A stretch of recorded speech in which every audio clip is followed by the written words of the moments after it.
Illuminati जो है जिसको लोग नेगेटिविटी का भगवान मानते हैं, कहीं ना कहीं मुझे ऐसा लगता है, क्या शुक्राचार्य ही इल्यूमिनेटी है? आधुनिक विज्ञान की जितनी भी चीजें हैं सब उनके पास हैं ताकि वो इस दुनिया पर अपना राज कर सके।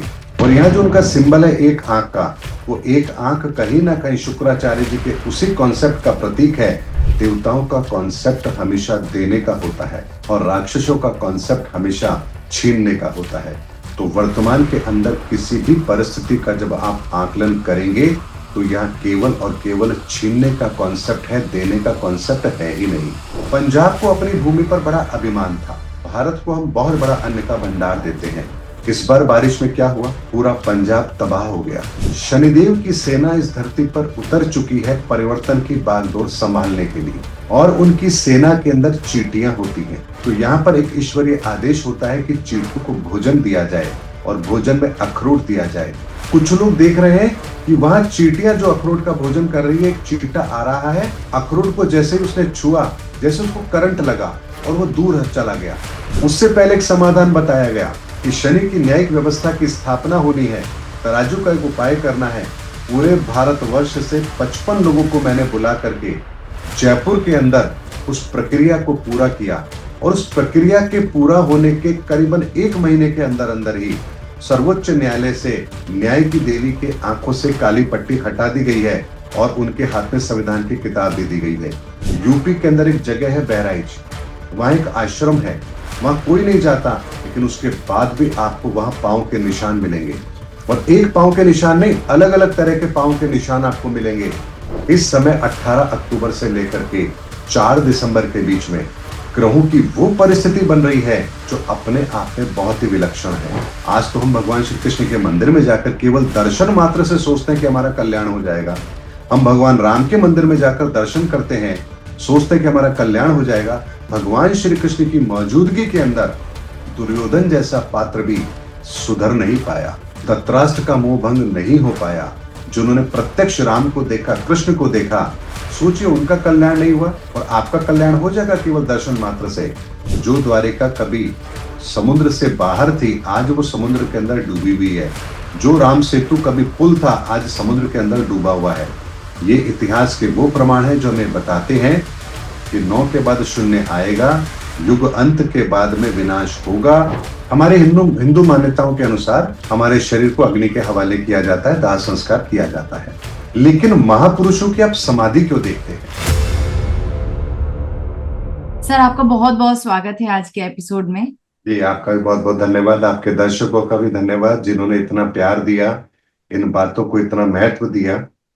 वरना इंटरनेट पर तो इतना कुछ अवेलेबल है, उन सब के बावजूद यदि लोग सच को जानना चाहते हैं, सच को सुनना चाहते हैं, तो ये पहला प्रमाण है कि हाँ, आज भी लोगों के दिलों में ईश्वर के प्रति वो भाव, वो समर्पण है और लोग वास्तव में सच से जुड़ना चाहते हैं। ये बहुत बड़ी बात है। बिल्कुल सही कहा सर आपने। और जब आपके मुख के द्वारा स्वयं परमात्मा कोई ज्ञान दे रहे हैं तो जाहिर सी बात है उसे कोई भी सुनना चाहेगा और जीवन में अमल करना ही चाहेगा। क्योंकि आपके अभी तक मैंने जितने भी इंटरव्यू लिए, मैं बहुत सारे गेस्ट के साथ जुड़ती हूँ, इंटरव्यू लेती हूँ, पर एक जो कनेक्शन और एक जो प्योरिटी आपके साथ मुझे फील होती है ना, मतलब ऐसा लगता है कि आप मेरे गुरु के रूप में मैं आपको देखती हूँ कि मेरे गुरु मेरे सामने बैठे हैं और वो मुझे शिक्षा दे रहे हैं जो मुझे जीवन में लाना है। तो इसीलिए दिल से आपका बहुत बहुत मैं आभार व्यक्त करती हूँ कि आप मुझे हर बार समय दे पाते हैं और बहुत सारा ज्ञान साझा करते हैं। तो सर, आज की मैं जो है इस जर्नी की शुरुआत करना चाहूंगी, और सबसे पहला प्रश्न जो मेरे दिमाग में है वो है, शायद अभी तक ये किसी ने नहीं सोचा इसके बारे में, शुक्राचार्य के बारे में। शुक्राचार्य जो दैत्यों के एक तरीके से गुरु रहे, जिन्होंने दैत्यों को पाथ दिखाया कि दैत्य संप्रदाय को कैसे आगे बढ़ा जाए उनमें। लेकिन आज अगर हम बात करें कलयुग की, तो जहां कल्कि अवतार जो एक पॉजिटिव मतलब देवता के रूप में या भगवान के रूप में जिनका अस्तित्व है, वहीं इल्यूमिनेटी जो है जिसको लोग नेगेटिविटी का भगवान मानते हैं, कहीं ना कहीं मुझे ऐसा लगता है, क्या शुक्राचार्य ही इल्यूमिनेटी है? क्योंकि शुक्राचार्य की भी एक आंख थी, एक वक्त पर विष्णु भगवान ने उनकी एक आंख फोड़ दी थी तो उनकी एक आंख बची थी, और इल्यूमिनेटी का भी जो सिंबल है वो एक आंख का ही है। क्या शुक्राचार्य ही इल्यूमिनेटी है या इनके बीच में कोई संबंध है? देखिए, बड़ा अच्छा प्रश्न आपने किया है। इसको बिल्कुल प्रमाणिक तरीके से मैं आपको इसका आंसर देता हूं। इस धरती पर जब भी इस सनातन के ज्ञान को रखा गया तो केवल एक ही पात्रता देखी गई कि व्यक्ति का हृदय शुद्ध है तो उसे यह ज्ञान जरूर दिया गया। लेकिन कुछ ऐसे प्रसंग हुए हैं इस धरती पर भी जहां इस ज्ञान का दुरुपयोग किया गया। मैं तीन आपको चीजें बताता हूं। रावण को भी ये ज्ञान दिया गया, लेकिन रावण ने भी इसका दुरुपयोग किया। कणाद ऋषि को ये ज्ञान दिया गया, कणाद ऋषि ने इसका दुरुपयोग किया। विश्वामित्र जी ने भी इस रहस्य को समझा जाना, उन्होंने भी इसका दुरुपयोग किया। तो यहां जब शुक्राचार्य जी को भी जब ज्ञान दिया गया, तो यहां पर एक बात समझनी होगी कि शुक्राचार्य जी को जब ये ज्ञान मिला, तो अब जब किसी को ये ज्ञान मिलता है, तब बात आती है कि आप इसका सदुपयोग करेंगे या दुरुपयोग करेंगे। अगर आप इसका सदुपयोग करेंगे तो ये परमार्थ का कार्य होगा, और अगर आप इसका दुरुपयोग करेंगे तो निस्संदेह यहां प्रकृति को बहुत बड़ा नुकसान आप जरूर पहुंचाएंगे। तो सतयुग के अंदर भी ऐसी प्रथा थी कि दैत्यों के लिए भी और देवताओं के लिए भी, दोनों के लिए यह सुविधा उपलब्ध थी। तो जो भी सहजता के साथ ईश्वर की आराधना करता था, उन्हें वरदान स्वरूप ये चीजें मिलती थी। तो शुक्राचार्य जी को भी ये सब कुछ ज्ञात था, लेकिन उन्होंने क्या किया? उन्होंने कहा कि देवताओं को तो भगवान ने दे ही दिया है, अब मैं दैत्यों को ये ज्ञान दूंगा ताकि वो ज्ञान देकर के उनको मैं सुधार सकूं। लेकिन एक बात समझिए, जो जिस प्रवृत्ति का है वो वैसा ही रहेगा। किसी ज्ञान को दे देने से उसके भीतर की प्रवृत्ति कभी भी शुद्ध नहीं होगी। इसको ऐसे समझिए, अगर मान लीजिए कोई पात्र पीतल का है और उसके अंदर यदि आप कोई खटाई की चीज रख रहे हैं, तो निस्संदेह वहां पर वो विष जरूर बनेगा। लेकिन अगर पात्र कांच का है तो विष नहीं बनेगा। यानी जो चीज आपको ईश्वर के द्वारा दी जा रही है, महत्वपूर्ण यह है कि लेने वाला उसकी भावना क्या है। ऐसे में शुक्राचार्य जी ने जब ये विधान, ये ज्ञान राक्षसों को देना शुरू किया, तब से यहां चीजें गड़बड़ हुई। अब राक्षसों को ज्ञान मिल गया, उनमें से बहुत से लोग ऐसे थे जिन्होंने इस प्रक्रिया को अपनाया और ईश्वर से वरदान प्राप्त किया, क्योंकि विधि का विधान है, नियम है कि जो जैसा करेगा उसको वैसा फल मिलेगा। तो यदि आप राक्षस हैं और फिर भी यदि आप सनातन प्रक्रिया के तहत ईश्वर का आह्वान कर रहे हैं, तो ईश्वर को आपको वरदान देना ही पड़ेगा। इसलिए हिरण्याकश्यप को भी वरदान मिला, रावण को भी वरदान मिला, ऐसे बहुत से राक्षस हैं जिन्हें वरदान मिला। तो ये जितना भी ज्ञान है, ये ज्ञान शुक्राचार्य जी के द्वारा राक्षसों को दिया गया। और जब जब शुक्राचार्य जी ने राक्षसों को ज्ञान दिया, तब तब उन्होंने इसका दुरुपयोग किया। अब बात आती है, यानी इस ज्ञान के लिए एक चीज अत्यंत आवश्यक है कि पात्रता सही होनी चाहिए। और इसीलिए आप ध्यान रखिए, मैं जब भी कोई बात कहता हूं, बिल्कुल स्पष्ट नहीं कहता, उसे इस तरह से कहता हूं कि जो सच के रास्ते पर है उन्हें वो बात समझ में आ जाए, और जो किसी भी तरह से लालची किस्म के लोग हैं या पाखंडी हैं, वो केवल इसके मतलब ही निकालते रहे, उन्हें बात समझ में ना आए। क्योंकि ये बहुत आवश्यक है। इस बात की गंभीरता को समझिए कि अगर ये ज्ञान ऐसे लोगों के हाथ में लग जाए जो पाखंडी हैं, इस समाज के लिए ठीक नहीं है, तो वो 100% इस ज्ञान का दुरुपयोग करेंगे। और ये इतना बड़ा व्यवधान होता है फिर ईश्वरीय कार्य में, जिसके लिए फिर कई युग लग जाते हैं उस चीज को सही करने में। इसीलिए एक बात को हमें हमेशा ध्यान रखना है, शुक्राचार्य जी इस ज्ञान को जानने वाले थे, सनातन को जानने वाले थे, लेकिन उनकी एक गलती की उन्होंने ये ज्ञान राक्षसों को देना चाहा, और यहीं से चीजें सब कुछ गड़बड़ हुई। और इस समय पर भी आप ध्यान रखिए, सनातन का हमारा ज्ञान हमारे पास था, तक्षशिला नालंदा विश्वविद्यालय उस ज्ञान के भंडार थे, ऋषि परंपरा हमारे पास थी। लेकिन फिर कुछ लोगों ने इस ज्ञान को चुराया, इस पर रिसर्च की, और इस ज्ञान का उपयोग उन्होंने अपने आप को समृद्ध बनाने में किया, यानी पैसा कमाने में, धन कमाने में, सामर्थ्य को इकट्ठा करने में किया। तो आज आपके सामने जो समाज की स्थिति है वो उसी कारण से है। क्या परमाणु का विज्ञान हम लोग नहीं जानते थे? कणाद ऋषि जानते थे, लेकिन उन्होंने कभी भी इसका दुरुपयोग करने की कोशिश नहीं करी। यहां उनकी गलती इतनी सी थी कि उन्होंने श्रेय अपने ऊपर लेने की कोशिश की कि यह ज्ञान मैंने दिया है, जो कि गलती आज भी हम करते हैं। इस पर आगे चर्चा करेंगे। लेकिन सबसे बड़ी बात होती है कि इस ज्ञान का पात्र व्यक्ति के पास पहुंचना जरूरी है, और इसीलिए ईश्वर के द्वारा पहले पात्रता की जांच की जाती है, एक परीक्षा के दौर से गुजारा जाता है, और जब व्यक्ति उसमें सफल होता है तब उसे ज्ञान दिया जाता है। मोहम्मद साहब को भी ज्ञान ऐसे ही नहीं मिला, उनकी भी बहुत परीक्षाएं हुई। मीरा ने भगवान को ऐसे ही प्राप्त नहीं कर लिया, उनकी भी बहुत परीक्षाएं हुई। तो अब इस धरती पर इस ज्ञान के लिए एक जो नियम बनाया गया है वो इस तरह का बनाया गया है कि पहले ईश्वर अपने पैमाने पर आपको परखता है। यदि आप उसमें सही तरह से उत्तीर्ण होते हैं तब जाकर ये ज्ञान आपको उपलब्ध होता है। तो शुक्राचार्य जी का वही कॉन्सेप्ट आज भी हमारे सामने चल रहा है। तो हमारे वर्तमान के अंदर एक ऐसी बहुत बड़ी कम्युनिटी है जिसके पास वो सारी नॉलेज है, वेदों की नॉलेज से लेकर के आधुनिक विज्ञान की जितनी भी चीजें हैं सब उनके पास हैं। और उन्होंने इस ज्ञान को अपने तरीके से इस दुनिया में फैलाया है ताकि वो इस दुनिया पर अपना राज कर सकें। और यहां जो उनका सिंबल है एक आंख का, ये कहीं ना कहीं शुक्राचार्य जी के द्वारा ही प्रेरित है। क्योंकि आप एक बात को समझिए, जो व्यक्ति जिससे ज्ञान ले रहा है वो कहीं ना कहीं उसकी रेस्पेक्ट जरूर करेगा। तो ऐसे में वो लोग आज भी उस प्रतीक को मानते हैं। वो एक आंख कहीं ना कहीं शुक्राचार्य जी के उसी कॉन्सेप्ट का प्रतीक है। लेकिन ये ज्ञान अगर गलत हाथों में जाता है तो वो ये बात भूल जाते हैं, इस ज्ञान को बेशक आपने प्राप्त कर लिया, आप बेशक संसार के अंदर कुछ भी कर लें, लेकिन ईश्वरीय सत्ता फिर आपका तोड़ जरूर लेकर आती है। हिरण्यकश्यप का तोड़ भी हुआ, रावण का भी हुआ, कंस का भी हुआ। यानी प्रत्येक ऐसी आसुरी शक्ति जो इस धरा पर आकर अपनी मर्जी से ईश्वरीय सत्ता को चुनौती देती है, तो यहां पर ईश्वर भी फिर कुछ ऐसा जरूर करते हैं जिससे वापस से इस धर्म की स्थापना का कार्य सुगम हो सके। तो यहां पर एक बात को समझिए, इसी प्रश्न के उत्तर में एक चीज और निकल करके आती है। जो एक सोच हमारी बनी है, आधुनिकता को लेकर के जो सोच हमारी बनी है, भौतिकवादी जो हमारी सोच है, कॉरपोरेट कल्चर की जो हमारी सोच है, ये सोच हमें दी गई है, ये हमने स्वीकार नहीं की है, हमें जबरदस्ती दी गई है। यानी ऐसा माहौल बनाया गया है ताकि आप ना चाहते हुए भी उस परिस्थिति के अंदर आए। और आप आज एक बात मुझे बताइए, ऐसी कौन सी आजादी है जो आपको मिली हुई है? आप बेशक कितना ही पैसा कमा ले, लेकिन पैसा आपका बैंक में रहेगा और बैंक किसी और के नियंत्रण में है। आप समाज के अंदर जो व्यवस्था करना चाहें कर लीजिए, लेकिन आपकी कॉरपोरेट कल्चर की व्यवस्था ऐसी है कि आप उससे बाहर जा नहीं सकते। आप इन्वेस्टमेंट करना चाहेंगे तो भी ऐसी व्यवस्था है कि आपका इन्वेस्टमेंट सुरक्षित नहीं है, चाहे बैंक में एफडी करें चाहे इक्विटी मार्केट में लगाएं।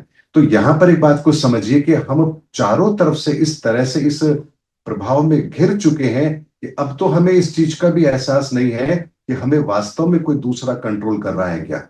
किसी देश की सरकार को गिराना हो ये उनका काम है, किसी जगह के कल्चर को खराब करना है ये उनका काम है। जेनेक्स जो आपने क्रांति देखी नेपाल के अंदर, आप मुझे बताइए क्या रातों रात ऐसा कुछ हो सकता है? नहीं, ऐसा बिल्कुल नहीं। लेकिन वो ये सब जानते हैं कि कहां पर कैसे किया जा सकता है। आज जिस टेक्नोलॉजी को लेकर हम इतने उत्साहित हैं, हमें तो ये भी नहीं पता कि हमारे पल पल की खबर उनके पास है। सारी टेक्नोलॉजी के अंदर डेटा होता है और डेटा का एनालिसिस वो करते हैं। हमें क्या चाहिए, हमारी पसंद क्या है, हम क्या करेंगे, हमारे विचारों को कैसे प्रभावित करना है, यहां तक कि इलेक्शन को कैसे प्रभावित करना है, ये सब के सब कंट्रोल आज उनके हाथ में है। और अगर मैं आपको बताऊं तो एक ऐसी आम धारणा भी प्रचलित है लोगों के बीच में कि 15 लोगों का एक ग्रुप है जो पूरी दुनिया की इकोनॉमी, पॉलिटिकल, हर चीज को कंट्रोल करता है।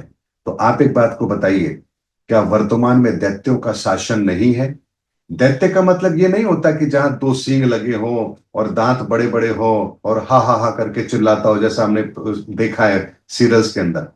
दैत्य का मतलब होता है जहां आपकी विचारधारा दूषित हो, जहां आप ईश्वर की विचारधारा को नकार दें, जहां आप ईश्वर के अस्तित्व को नकार दें और आप सोचे कि आप सब कुछ वो कर सकते हैं जो आप करना चाहते हैं, क्योंकि आपके पास वो ज्ञान है, वो तकनीक है, आप वो सब कुछ कर सकते हैं। जैसे हमारे पास E=mc² की टेक्नोलॉजी है, तो हम चाहते हैं कि हम दुनिया को इस ताकत के बल पर कंट्रोल करें।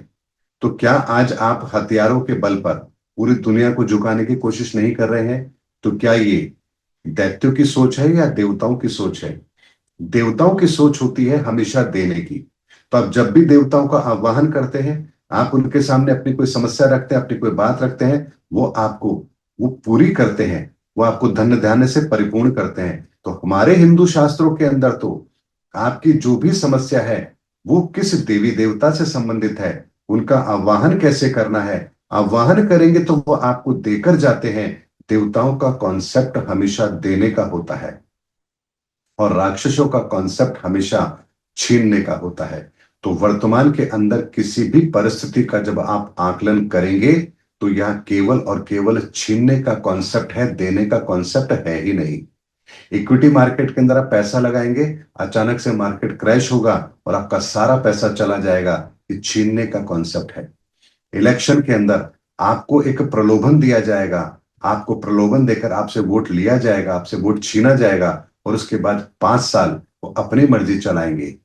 आप देखिए, धर्म के नाम पर भी आपके सपनों को जगाया जाता है या डराया जाता है और आपको अपने पीछे लगा करके एक ऐसी प्रवृत्ति के अंदर आपको डाल दिया जाता है जहां उसके अलावा आप कुछ सोचने समझने की शक्ति ही नहीं रखते हैं। तो ऐसे में वर्तमान के अंदर तो हर तरफ कहीं भी देख लीजिए, चाहे एजुकेशन सिस्टम को ले लीजिए, आज आपको वही पढ़ाया जाता है जो किसी कंपनी की डिमांड है। ऐसे में आप मुझे बताइए, शिक्षा आपकी दूषित है, धर्म आपका दूषित है, न्यायिक प्रणाली आपकी दूषित है, सामाजिक व्यवस्था आपकी दूषित है, राजनीतिक व्यवस्था आपकी दूषित है। हर चीज अगर दूषित है तो इस समय राज किसका हो रहा है? निस्संदेह इस समय आसुरी शक्तियों का राज है। तो इसीलिए कहा जाता है कि कलयुग इस समय अपने उस प्रभाव को दिखा रहा है जहां कोई भी व्यक्ति इससे अछूता है नहीं। तो ऐसे में इसका काउंटर रिप्लाई क्या होगा? इसका काउंटर रिप्लाई केवल एक होगा कि हमें अपने विचारों के अंदर ईश्वरीय सत्ता को स्थान देना है, हमें अपने विचारों के अंदर सनातन को स्थान देना है, हमें अपने कर्मों में सनातन को शामिल करना है। और ये इतना सा काम करते ही आप यकीन मानिए कि जो भी एक आंख लेके घूम रहे हैं इनकी जड़ें हिलने लगेंगी। क्यों हिलने लगेगी, इस बात को भी समझ लीजिए। अंधेरा चाहे जितना विशाल क्यों ना हो, उसको भगाने के लिए आपको केवल एक रोशनी की किरण चाहिए। तो कभी भी शैतान के लिए नहीं कहा गया कि वो प्रकाश है, ईश्वर के लिए कहा गया वो प्रकाश है। और प्रकाश की विशेषता ये होती है कि वो जहां उदय होता है वहां अंधकार रह नहीं सकता। और ये वो सत्य है सनातन का जिस पर हमें विश्वास होना चाहिए कि इस समय यदि धर्म उदय हो रहा है, सनातन उदय हो रहा है, हमारी विचारधारा के अंदर सनातन अगर शामिल हो रहा है, तो ये जो विचारधाराएं हैं ये विचारधाराएं कभी टिक ही नहीं पाएंगी, अंधेरा कभी कायम रह ही नहीं पाएगा। इसीलिए हमें कुछ बदलाव नहीं करना है, हमें केवल और केवल अपने भीतर उस सनातन के ज्ञान को प्रकट करना है, ईश्वर के उस प्रकाश को अपने जीवन में शामिल करना है। बाकी काम तो प्रकाश अपने आप कर देगा। इसीलिए इस आंसर के अंदर मैंने आपको बड़े स्पष्ट शब्दों में कहा है कि सामने वाली ताकतें चाहे जितनी मर्जी ताकतवर हो, लेकिन ईश्वर का एक छोटा सा प्रकाश भी उस ताकत को हराने की ताकत रखता है। प्रहलाद बहुत छोटा था, हिरण्यकश्यप बहुत ताकतवर था, लेकिन हिरण्यकश्यप हार गया। श्री कृष्ण बहुत छोटे थे, कंस राजा था, लेकिन कंस हार गया। राम के पास कोई संसाधन नहीं थे, कोई आधुनिक हथियार नहीं थे, कोई बहुत बड़ी सेना नहीं थी। रावण के पास पूरा साम्राज्य था, लेकिन रावण हार गया। पांडवों के पास कोई विशाल सेना नहीं थी, कौरवों के पास तो भगवान की नारायणी सेना तक थी, उसके बाद भी कौरव हार गए। तो ये इतिहास के वो प्रमाण हैं जो ये बताने के लिए पर्याप्त है कि ईश्वरीय सत्ता को चुनौती देने की गलती जब भी इंसान करता है, ईश्वर कुछ ऐसी व्यवस्था इस धरा पर करते हैं कि फिर उसके बाद इन शक्तियों का समापन आवश्यक होता है। और इस समय की जो लड़ाई है ये बहुत बड़ी लड़ाई है, इस बात को समझिएगा। आंसर थोड़ा बड़ा है लेकिन देना जरूरी है। सतयुग के अंदर ये लड़ाई केवल दो लोगों के बीच में थी, हिरण्यकश्यप और प्रहलाद के बीच में। त्रेता के अंदर ये लड़ाई एक कुटुंब की लड़ाई हो गई, इसमें मां बाप भाई बहन सब शामिल हो रहे थे। उसके बाद में द्वापर युग के अंदर ये लड़ाई खानदान की हो गई। अब यहां पर आपका चाचा ताऊ सब कुछ शामिल हो गया, यानी आर्यवर्त यानी जितने भी राजा थे वो भी इसमें शामिल हो गए। लेकिन कलयुग में लड़ाई जनमानस की लड़ाई है, यह राजा नहीं प्रत्येक व्यक्ति इसमें शामिल होगा। तो सोचिए लड़ाई कितनी बड़ी है। और अगर ये लड़ाई इतनी बड़ी है तो इस लड़ाई को कैसे लड़ा जाएगा, ये लड़ाई किस पैमाने पर लड़ी जाएगी, कौन इसमें शामिल होगा, किस तरह से प्रहार होंगे, किस तरह से ये असुर शक्तियां पराजित होंगी, इसके बारे में तो एक साधारण इंसान सोच भी नहीं सकता। लड़ाई लड़ने की तो बात बहुत दूर की है, सोच भी नहीं सकता कि आखिर वो इनसे जीतेगा तो कैसे जीतेगा। और इसीलिए मैं कह रहा हूं कि आसुरी शक्ति चाहे जितनी ताकतवर क्यों ना हो, ईश्वर के लिए उनको हराना एक पल का काम है। और यही कार्य इस धरा पर हो भी रहा है। एक सनातन की विचारधारा इस पूरे संसार को बदलने की ताकत रखती है। इसीलिए सनातन की विचारधारा की ताकत को यदि आज भी कोई नहीं समझ रहा है, तो वो इतनी बड़ी मूर्खता कर रहा है, जिसके लिए मेरे पास एक ही शब्द है कि इससे बड़ा दुर्भाग्य उनका फिर कुछ और हो नहीं सकता। बहुत बहुत सर आपने क्लियर शब्दों में क्लियर किया कि जो अभी आसुरी साम्राज्य चल रहा है चारों ओर कलयुग में, इसका विनाश तो बहुत ही करीब है, क्योंकि स्वयं परमात्मा ने अब इस कार्य को अपने हाथों में ले लिया है। तो परमात्मा के लिए किसी भी कार्य को कर पाना असंभव नहीं है, क्योंकि वही है जो हमें इस युग से दूसरे युग में लेकर जा रहे हैं, और बहुत अच्छे से ये ट्रांजिशन हम देख भी रहे हैं। सर अब अगला प्रश्न जो मैं आपसे पूछना चाहूंगी कि मैंने अभी कुछ दिन पहले कुछ वीडियोस देखे थे यूट्यूब पे, जिसको क्रॉप क्रिएशन बोलते हैं। भारत में तो ज्यादातर मुझे नहीं लगता कि ऐसा कभी कोई दृश्य देखा गया है, लेकिन फॉरेन की जगहों में ना जो खेत होते हैं, मतलब विशाल खेत होते हैं, वो अपने आप में उनमें अचानक से कोई आकृतियां उभर आती हैं। वो जो खेत के जो धान है वो अपने आप ही किसी शेप का ले लेती, कभी ओम बन जाता है, कभी सातिया, तो कभी हमारे कोई यंत्र होते हैं जो पूजनीय यंत्र होते हैं, श्री यंत्र टाइप के कुछ बनते हैं, तो कभी कुछ और भी विभिन्न विभिन्न आकृतियां उभर आती हैं खेतों में। और लेकिन इसमें सबसे अच्छी चीज ये थी कि जब ये आकृतियां उभरती हैं, तो खेत में जो अन्न का जो दाना है, जो खेत में जो वो क्रॉप्स हैं, वो एक भी दाना खराब नहीं होता। वो इतनी सुंदर तरीके से बनाई जाती हैं, और वो आंखों के सामने देखते ही देखते चंद सेकंडों में पूरी डिजाइन बन जाती है। ये क्या है? देखिए, हमारा जो पहला प्रश्न था उसका मैंने उत्तर दिया, ये उसी के कड़ी में दूसरा उत्तर मैं आपको देता हूं। जब हमने बात की कि ईश्वर अपना कार्य करते हैं, सत्य स्थापित होता है, धर्म स्थापित होता है, तो प्रश्न आता है ईश्वर कहाँ है? क्या ईश्वर इस प्रकृति के प्रत्येक कण में नहीं है? हमारा उत्तर होगा बिल्कुल है। तो ईश्वर यदि प्रकृति के प्रत्येक कण में है, तो इस परिवर्तन के अंदर प्रकृति का क्या प्रत्येक कण अपना रोल नहीं निभाएगा? तो अगर ईश्वर को इस धरती पर अगर कोई परिवर्तन करना है, तो क्या वो मनुष्य के रूप में आएंगे? और मनुष्य के रूप में आएंगे तो केवल प्रतीक रूप में आएंगे, लेकिन बाकी जितना भी कार्य है वो तो ईश्वरीय सत्ता करेगी। ऐसे में प्रकृति का प्रत्येक तत्व, जिसकी मैं अक्सर बात भी करता हूं कि हमारे यहाँ 9 डायमेंशन है इस धरती पर, इस ब्रह्मांड के अंदर, और 7 ऊर्जाएं हैं। तो प्रत्येक तत्व के आधार पर इस धरती पर परिवर्तन जरूर होता है। और यह परिवर्तन इतनी बेहतर तरीके से होता है कि उस समय प्रकृति का प्रत्येक तत्व आपके लिए उपलब्ध होता है। आपने महाभारत के अंदर सुना होगा, जब सूर्यास्त होने को था, तो जयद्रथ की, जहां तक मैं बात समझता हूं, वो बाहर आया और आकर के कहता है कि अर्जुन, अब तुम आत्मदाह करो। तो वहीं पर सूर्य वापस से उदय हो जाता है। तो क्या उस पल प्रकृति ने साथ नहीं दिया? भगवान राम के समय पर लक्ष्मण को जब शक्ति बाण लगा, तो क्या हिमालय की वादियों के अंदर वो जड़ी बूटी उपलब्ध नहीं थी? तो ऐसा ही यहां पर भी होगा। सनातन धर्म के अंदर अगर आप इस विज्ञान को समझ रहे हैं, तो आप इस बात को अच्छी तरह समझ लीजिए कि जब धर्म युग का परिवर्तन का इस समय चल रहा है, तो प्रकृति का प्रत्येक कण इसके अंदर शामिल जरूर होगा। वनस्पति, मौसम, हर चीज। अब इस समय पर आप देखिए, बारिश का मौसम है, यहां पर यह काम भी हो रहा है। अब यहां पर कुछ उदाहरण लेते हैं, थोड़ा सा विचलित करने वाले हैं, लेकिन हमें लेना तो पड़ेगा। पंजाब को अपनी भूमि पर बड़ा अभिमान था कि हमारी भूमि उपजाऊ भूमि है, भारत को हम बहुत बड़ा अन्न का भंडार देते हैं। इस बार बारिश में क्या हुआ? पूरा पंजाब तबाह हो गया। यानी जिस चीज पर आपको अहंकार था, उस चीज ने ही आपको मिट्टी में मिला दिया। तो सोचिए, पंजाब की जनता, पंजाब के जो किसान हैं, उनको कितनी बड़ी क्षति पहुंची है। तो क्या ये क्षति मामूली क्षति है? अभी हाल ही में आपको एक एग्जांपल देता हूं। साल में एक बार दशहरा आता है, तो कुछ मजदूर लोग गुजरात से इधर से आते हैं, राजस्थान में आते हैं और रावण का पुतला बनाते हैं।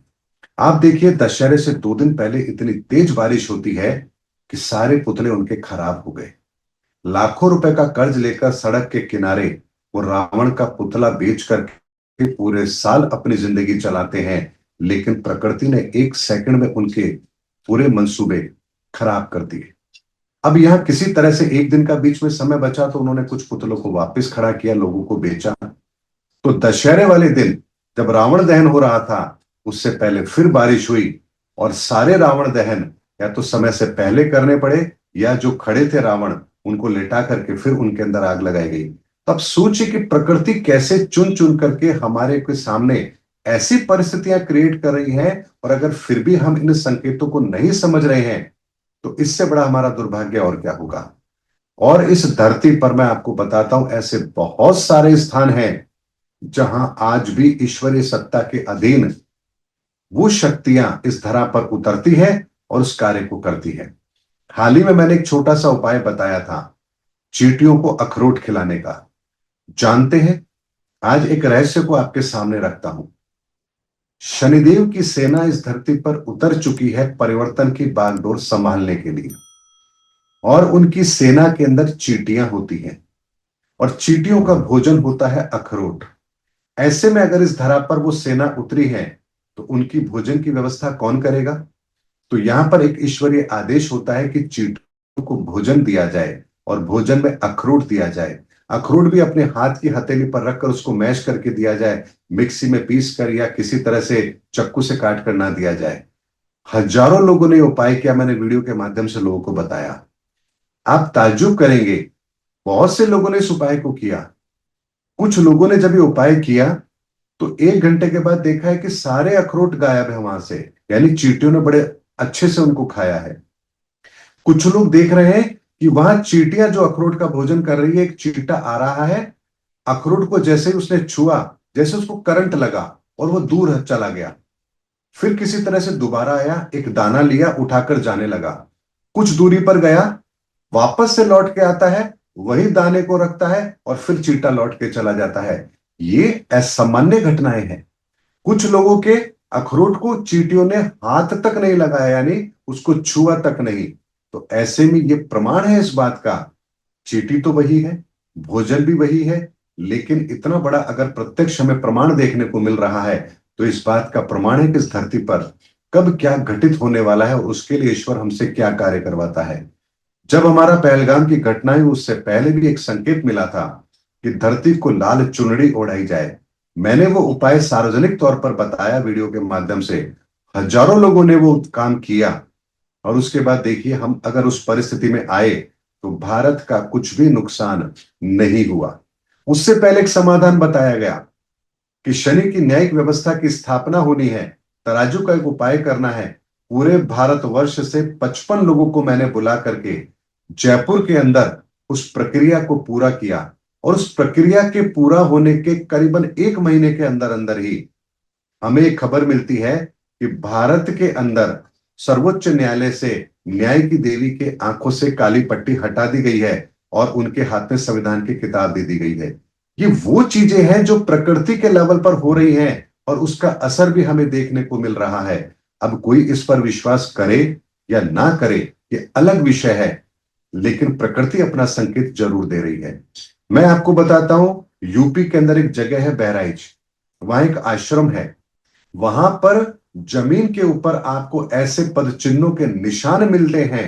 कई बार वो परिस्थिति हुई है, मेरे पास उन्होंने वीडियो शेयर किए हैं, जहां आपको मानव के पांव के निशान दिखेंगे, जबकि वो स्थान प्रोटेक्टेड है, वहां कोई नहीं जाता, लेकिन उसके बाद भी आपको वहां पांव के निशान मिलेंगे। और एक पांव के निशान नहीं, अलग अलग तरह के पांव के निशान आपको मिलेंगे। ये क्या संकेत है? ये कोई छोटा संकेत नहीं है। इसीलिए इस धरती पर एरिया 51 अमेरिका के अंदर है, वो भी वो स्थान है जहां एलियंस इस धरती पर उतरते हैं। भारत के अंदर भी उत्तराखंड के अंदर ऐसे बहुत सारे स्थान हैं जहां ईश्वरीय सत्ता यहां उतरती है। हिमालय के अंदर ऐसे बहुत सारे गुप्त स्थान हैं जहां पर ये चीजें चलती हैं। तो आपको एक बात मैं बता देता हूं, ये धरती पर आपको लगता है कि प्रधानमंत्री और राष्ट्रपति इस दुनिया को चला रहे हैं, तो हमारी सबसे बड़ी गलतफहमी है। इस धरती पर आज भी ईश्वरीय सत्ता का ही राज है, लेकिन बहुतायत में हमने आसुर्य सोच के आधार पर इस परिवर्तन को, यानी जो धरती पर इस समय जो युग परिवर्तन का समय चल रहा है, इससे पहले का जो समय है कलयुग का, उसमें हमने अपनी गलत विचारधारा के आधार पर इतना कुछ कर दिया है कि अब ईश्वरीय सत्ता को प्रत्यक्ष तौर पर इस धरती पर पुनः धर्म स्थापना का कार्य करना पड़ रहा है। और ईश्वर अगर प्रकृति के प्रत्येक कण में मौजूद है, तो प्रकृति का प्रत्येक कण इस ईश्वर के कार्य में सम्मिलित जरूर होगा। राम के समय पर भी गिलहरी शामिल हुई थी, हमें इस बात को नहीं भूलना चाहिए। तो वर्तमान के अंदर भी बहुत कुछ ऐसा हो रहा है, वनस्पति के लेवल पर, जीव जंतुओं के लेवल पर, मौसम के लेवल पर, सूर्य के लेवल पर, चंद्रमा के लेवल पर, ग्रहों के लेवल पर, हर तरफ से कुछ कार्य ऐसा हो रहा है जो अपने आप में विलक्षण है। एक छोटी सी बात मैं आपको बताता हूं। इस समय 18 अक्टूबर से लेकर के 4 दिसंबर के बीच में ग्रहों की वो परिस्थिति बन रही है जो अपने आप में बहुत ही विलक्षण है। आपको मैं बताता हूं कि इस समय पर बृहस्पति का राशि परिवर्तन होगा। बृहस्पति जिस नक्षत्र में होगा उस नक्षत्र के स्वामी खुद गुरुदेव है। शनि मीन राशि में है, मीन राशि बृहस्पति की है। शनि जिस नक्षत्र में है उस नक्षत्र के स्वामी बृहस्पति हैं। बृहस्पति की दृष्टि शनि पर है और बृहस्पति अपनी उच्च राशि में स्थित है। ये वो कॉम्बिनेशन है जो ये बताता है कि ईश्वर के द्वारा अब इस धरती पर एक फाइनल जजमेंट दे दी गई है कि धर्म का कार्य इस तरह से होना है, इतने समय में होना है, इनके द्वारा होना है और इस तरह से कार्य किया जाएगा। ये फाइनल जजमेंट 18 अक्टूबर से लेकर के और लगभग 5 दिसंबर के बीच में धरती पर यह चीज अप्लाई होने का प्रोटोकॉल ईश्वरीय शक्तियों के द्वारा तैयार कर लिया गया है। ये बात निश्चित है। लेकिन कौन इन चीजों को समझ पाएगा? जो सनातन को जानता है। कौन इन चीजों को देख पाएगा, समझ पाएगा? जो ईश्वरीय सत्ता पर विश्वास करता है। क्योंकि ईश्वर जिनसे अपना काम करवाना चाहते हैं उनको ये ताकत अपने आप देते हैं। अगर उन्होंने 500 साल पहले वर्तमान समय का उल्लेख करना था तो नास्ट्रादामस को भी वो ताकत दी, संत अच्युतानंद दास जी को भी वो ताकत दी ताकि वो भविष्य को लिख सके। अगर रामायण को कलयुग के अंदर पुनर्स्थापित करना है तो तुलसीदास जी को वो ताकत दी जिससे वो उसकी रचना कर सके। इसीलिए ईश्वरीय सत्ता किस तरह से कार्य करती है, इस बात पर विश्वास वही कर पाएंगे जो सनातन के रहस्य को जानते हैं, सनातन के ज्ञान को समझते हैं। सनातन क्या है इसकी परिभाषा उन्हें पता है और ये धरती पर कैसे काम करता है इस विज्ञान को जो लोग जानते हैं वही इन सब चीजों को डिकोड कर पाएंगे। अन्यथा किसी के बस की बात नहीं है कि वो वर्तमान के समय में भविष्य को प्रेडिक्ट कर सके। बहुत सुंदर तरीके से सर आपने पूरा समझाया कि ये जो हमारा सनातन है और किस तरीके से जो परमात्मा की शक्तियां काम कर रही हैं, मतलब हर एक छोटे छोटी तरीके से। जो अखरोट वाली बात जैसे मुझे नहीं पता थी, शायद मेरा वो वीडियो मिस हुआ है आपका, पर बहुत अच्छा आज आपने बताया। मैं भी वो करना शुरू करूंगी और शायद इस वीडियो को देखकर जो लोग आपकी उस वीडियो को नहीं देख पाए उन्हें भी एक नया आज इससे एक मैसेज मिला है कि हम सबको ये कार्य करना है कि अगर कोई सेना इस कार्य में लगी है तो हम कम से कम उसे भोजन तो करा ही सकते हैं। और वो कितना ही भोजन करेंगी, चींटियां कितना करेंगी, जितना इंसान एक निवाले में फेंक देता है उतना तो उनके लिए भरपूर भोजन होता है चींटियों के लिए। सर जैसे भी आप ईश्वर की बात कर रहे थे, मेरे दिमाग में कई बार एक ये आउट ऑफ द क्वेश्चन में बस ऐसी पूछना चाहती हूँ, हो सकता है कोई व्यूअर्स के मन में भी आए। कहते हैं जैसे एक शब्द है अहम ब्रह्मास्मि, या मैं ही भगवान हूँ। लोग कहते हैं कि भगवान को कहीं ढूंढने की जरूरत नहीं, भगवान तुम्हारे अंदर है, परमात्मा ही आत्मा का अंश है, वही स्वयं भगवान है। अगर तुम अपने अंदर इतनी शक्ति भर लेते हो तो तुम स्वयं भगवान बन जाते हो। तो फिर जो वो सफेद प्रकाश है जो आपने अपने शरीर से निकलकर पिछली वीडियो में बताया था, जो सफेद प्रकाश की आपने बात की जिसमें बोला गया था कि आप उस पार नहीं जा सकते, आपकी सीमा यहीं तक ही होती है, इसके आगे जाने की किसी को अनुमति नहीं है। तो वो सफेद प्रकाश अगर परमात्मा है, पर ब्रह्म है, तो जो हमारे अंदर कहते हैं कि अहम ब्रह्मास्मि, या फिर हम अपनी चेतना को इतना बढ़ाएं कि हम ही भगवान है, तो फिर उन दोनों में क्या फर्क रह गया? देखिए एक चीज आपको बताता हूं, पानी की प्रकृति क्या है, पानी का तत्व क्या है, H2O, हाइड्रोजन और ऑक्सीजन। तो ये तो एनवायरमेंट में भी है। तो क्या आप केवल अपना मुंह खोल करके हवा से पानी को ले सकते हैं? आप नहीं ले सकते, आपको प्रकट रूप में चाहिए। प्रकट रूप में वो पानी उपलब्ध होगा तभी आपकी प्यास बुझेगी। इसी तरह से परमात्मा प्रकाश रूप है, वो सर्वशक्तिमान है, और उसी का प्रत्येक, इस संसार की प्रत्येक रचना के अंदर उसका वो तत्व विद्यमान है। हमारे प्राणों को भी जो चला रही है शक्ति, वो परमात्मा की शक्ति है, जिसे हम कहते हैं आत्मा। आत्मा का रूप क्या है? आत्मा का रूप प्रकाश ही है। ऐसे में जब आप अपने भीतर की यात्रा करके उस आत्म तत्व को जान लेते हैं, आप समझते हैं कि आपकी आत्मा भी वही प्रकाश रूप है जो परमात्मा का प्रकाश रूप है, तो क्या यहां पर एक बात नहीं कही जाएगी कि जो आपकी आत्मा है वही तो परमात्मा है? तो यहां उन्होंने कहा अहम ब्रह्मास्मि, यानी मैं ही ब्रह्म हूं। मैं ही ब्रह्म से मतलब आपकी आत्मा ही ब्रह्म स्वरूप है, आपका शरीर ब्रह्म स्वरूप नहीं है। यहां दो चीजों को आपको समझना पड़ेगा।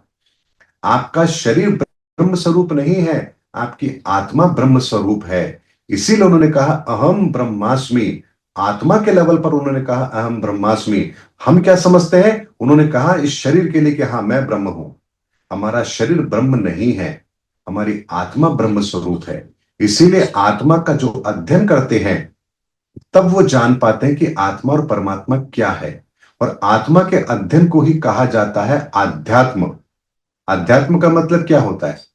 आरती करना, नमाज पढ़ना, पूजा पाठ करना? नहीं, अपने आत्मा का अध्ययन ही अध्यात्म है। तो आत्मा के अध्ययन के लिए भी एक प्रोसेस है। आप ध्यान में बैठेंगे, ध्यान के द्वारा आप अपने पंच तत्व को स्थिर करेंगे। पंच तत्व को स्थिर करने के बाद में आप अपने मन को स्थिर करेंगे, तब जाकर के आप अपनी आत्मा के उस मूल स्वरूप तक पहुंचेंगे। जब आप अपनी आत्मा के मूल स्वरूप तक पहुंचेंगे तो आपको आपके भीतर उसी परम तत्व का दर्शन होगा जो परमात्मा का रूप स्वरूप है। तब आप यहां पर कहते हैं कि मेरी आत्मा भी ज्योति है और परमात्मा भी ज्योति है। अब आप बताइए, आपकी आत्मा में और परमात्मा में क्या भेद है? कुछ भी तो भेद नहीं है। इसीलिए जो वाक्य कहे जाते हैं, जो शब्द कहे जाते हैं संतों के द्वारा, वो साधारण नहीं होते हैं। उनको समझने के लिए जिसे ज्ञान की जरूरत है उसे सनातन ज्ञान कहते हैं। वरना आप वही अर्थ लगाएंगे, अरे अहम ब्रह्मास्मि, उन्होंने कहा मैं ही ब्रह्म हूं, इसका मतलब वो अपने आप को ब्रह्म कह रहे हैं। अपने आप को मतलब अपनी आत्मा के लिए वो कह रहे हैं, शरीर के लिए नहीं कह रहे अहम ब्रह्मास्मि। लेकिन ये भेद जो नहीं जानता है, फिर वो क्या कहेगा? मैं ही ब्रह्म हूं, मुझे ही पूजो, मेरे ही चरणों में सर झुकाओ, मेरी ही आराधना करो, मैं ही तुम्हारा भगवान हूं। फिर वो भगवान बन के बैठ जाएगा। इसीलिए शरीर कभी भगवान नहीं हो सकता, ध्यान रखिए। लेकिन आपके शरीर के भीतर की वो चेतना, वो आत्मा, वो तो ब्रह्म ही है। इसीलिए हम राम की जब बात करते हैं तो क्या कहा जाता है? राम से बड़ा राम का नाम। तो यह किस राम की बात की गई? यह आत्मा की बात की गई, क्योंकि अंतर जगत में आत्मा को राम कहा जाता है। तो राम यहां वो नहीं जो राजा दशरथ के यहां पुत्र बनकर आए हैं। राम वो है जो हमारी आत्मा है। और इसीलिए तो राम का नाम जब नामकरण किया गया, नामकरण जब हुआ राम का, तो क्या कहा गया? राजन, ये वही शक्ति है जो कण कण में रमण कर रही है, इसीलिए इसका नाम राम है। तो राम की चेतना को राम कहा गया, राम के शरीर को राम नहीं कहा गया। इस विज्ञान को जब आप समझेंगे, इस रहस्य को समझेंगे, तो आप समझेंगे कि अहम ब्रह्मास्मि का मतलब है आप भी ब्रह्म स्वरूप हैं। लेकिन अपने इस ब्रह्म स्वरूप को जानिए तो सही, इसको पहचानिए तो सही। इसकी ताकत का अंदाजा आपको तब लगेगा जब आप स्वयं उस ब्रह्म स्वरूप को जान पाएंगे। और इसको जानने के लिए आपको क्या करना पड़ेगा? अगर मान लीजिए मैं आपसे कहता हूं कि एनवायरनमेंट में हवा है, आप कहेंगे दिखाओ, तो क्या मैं आपको दिखा सकता हूं? नहीं दिखा सकता। लेकिन कोई तो ऐसी टेक्निक होगी जिससे मैं आपको दिखा सकता हूं। तो मैं गुब्बारे के अंदर हवा भर के आपको दिखा सकता हूं कि देखिए गुब्बारा फूल गया, इसका मतलब इसके अंदर हवा है। इसी तरीके से वो आत्मा जो ज्योति स्वरूप है वो आपके भीतर है। भीतर आपके शरीर के अंदर वो रमण कर रही है। ऐसे में जब तक आप अपने आप को शरीर के लेवल पर उस सूक्ष्म तक अवस्था में नहीं लेके जाएंगे जहां एटम पार्टिकल जिसे हम कहते हैं, तब तक आप उस आत्म स्वरूप का दर्शन नहीं कर पाएंगे। इसीलिए ध्यान वो प्रक्रिया है जहां पहले आप अपने शरीर को स्थिर करके अपनी अवस्था को और छोटा और छोटा और छोटा करते करते करते एक अवस्था ऐसी होती है जब ना तो आपको यह पता होता है कि आप श्वास ले रहे हैं, ना आपको यह पता होता है कि आपका शरीर भी है। और उस अवस्था में जब आप एटम पार्टिकल के रूप में इतने सूक्ष्म रूप के अंदर आप अपने आप को लेकर आते हैं, तब वहां आप अपनी आत्मा का दर्शन करते हैं। तो यह प्रक्रिया जो अपनाएगा उसे आत्मा का दर्शन अवश्य होगा। लेकिन कोई कहे मुझे तो बताओ दिखाओ, तो फिर वो वही बेवकूफी कर रहा है जैसे हवा है मुझे दिखाओ। तो आंखों से हवा कभी देखी नहीं जा सकती, लेकिन आपके शरीर के अंदर भी कुछ ऐसे अंग मौजूद है जो उसका अनुभव कर सकते हैं। तो किसी को कार में बिठाइए, कहें खिड़की से अपनी गर्दन बाहर निकालो, अब महसूस करो कि हवा है या नहीं है। तो अब आपका शरीर महसूस कर रहा है। इसी तरीके से अगर आपको अहम ब्रह्मास्मि के सच को जानना है तो आपको भी ध्यान की उस अवस्था में आना पड़ेगा जहां आप अपने उस आत्म स्वरूप को देख सकते हैं। अब यहां पर एक बात मैं और कहना चाहूंगा, बहुत सी ऐसी संस्थाएं हैं जो इसी बात का अनुसरण करती हैं। वो कहती है देखिए ध्यान में बैठिए और प्रकाश का आप दर्शन कीजिए। यकीन मानिए, प्रकाश का दर्शन किसी अभ्यास का मोहताज नहीं है। ये आपके कर्मों के सिद्धांत पर काम करता है। अगर आपके कर्म शुद्ध हैं, आपके सातों तत्व बैलेंस हैं, तो आप जैसे ही ध्यान में बैठेंगे आप उस परम तत्व का दर्शन कर लेंगे। लेकिन यदि आप विकारों में घिरे हुए हैं, आपके मन में द्वेष है, ईर्ष्या है, लालच है, तो आप जैसे ही ध्यान में बैठेंगे आपके विचार आना शुरू हो जाएंगे। न जाने कौन कौन सी बातें आपको परेशान करने लगेंगी। आप लाख कोशिश कर लें तब भी आप ध्यान में विचार शून्य आपके नहीं होंगे, और जब तक वो नहीं होंगे तब तक आपको कुछ भी एहसास नहीं होगा। अब इसका कुछ लोगों ने क्या तोड़ निकाला, इस अपने सामने एक कैंडल जला लो, एक पॉइंट लगा लो और फिर उसको देखना शुरू करो। इसे त्राटक कहते हैं। तो यहां त्राटक के द्वारा भी आप किसी चीज को करने की कोशिश कर रहे हैं, यहां पर भी आपको सफलता आसानी से नहीं मिलेगी। क्यों नहीं मिलेगी इस बात को भी समझ लीजिए। चेतना के स्तर पर आप अभी शुद्ध नहीं है, लेकिन फिजिकल शरीर के लेवल पर आप उसका प्रयास कर रहे हैं। तो आपकी आत्मा के लेवल पर, चेतना के लेवल पर, आपके शरीर के लेवल पर ऊर्जाओं का एक बैलेंस डिस्टर्ब हो जाएगा। और अगर ये डिस्टर्ब हो गया तो आप मेंटली परेशान हो जाएंगे। तो आप या तो पागलों जैसी स्थिति में आ जाएंगे, या फिर आप कहेंगे सब कुछ छोड़ करके मैं जंगल में चला जाता हूं। यानी ऐसी परिस्थिति आप अपने लाइफ में क्रिएट कर लेंगे जो ना आपको इधर का छोड़ेगी ना उधर का छोड़ेगी। इसीलिए आत्मा के अध्ययन के अंदर जो प्रक्रिया सनातन में बताई गई है, वो बताई गई है पहला ईश्वर पर विश्वास करो, दूसरा फिर अपने मन को पवित्र करो, तीसरा फिर श्रम के द्वारा अपने शरीर के द्वारा अच्छे कर्मों को करो, अपनी बुद्धि को एक सही दिशा दो, ज्ञान पर भरोसा करो, अपने संसाधनों का सदुपयोग करो और परमार्थ के लिए कार्य करो। जब तक ये 7 सीक्वेंस आप फॉलो नहीं करेंगे, आप अपने भीतर की ऊर्जा तत्व को समझ ही नहीं पाएंगे। और अगर उसको नहीं समझ पाए और फिर आप ध्यान में बैठे हैं, जबरदस्ती ध्यान कर रहे हैं, तो यकीन मानिए जैसे 2 वोल्ट का कोई आपका मान लीजिए इक्विपमेंट है और 18 वोल्ट पे आपने उसको लगा दिया तो फूक जाएगा। ठीक इसी तरह से आपके भीतर का सारा जो नाड़ी तंत्र है वो डैमेज हो जाएगा, कोलैप्स कर जाएगा, यदि आप जबरदस्ती ध्यान कर रहे हैं, त्राटक कर रहे हैं तो। और ऐसा बहुत बार होता है। मुझे बहुत लोग कहते हैं हम ध्यान में बैठे, हमको ऐसा प्रकाश दिखा, उसके बाद कुछ महीने तो मैं बहुत अपसेट रहा, ये रहा वो रहा, मैंने भगवान को देख लिया। ये सब वो लोग हैं जिन्होंने जबरदस्ती इस चीज को करने की कोशिश की और करने के बाद अपने ही शरीर का कोई ना कोई सर्किट उन्होंने उड़वा लिया, और जो सर्किट उनका उड़ गया अब उस चीज से वो सदा के लिए वंचित हो गए।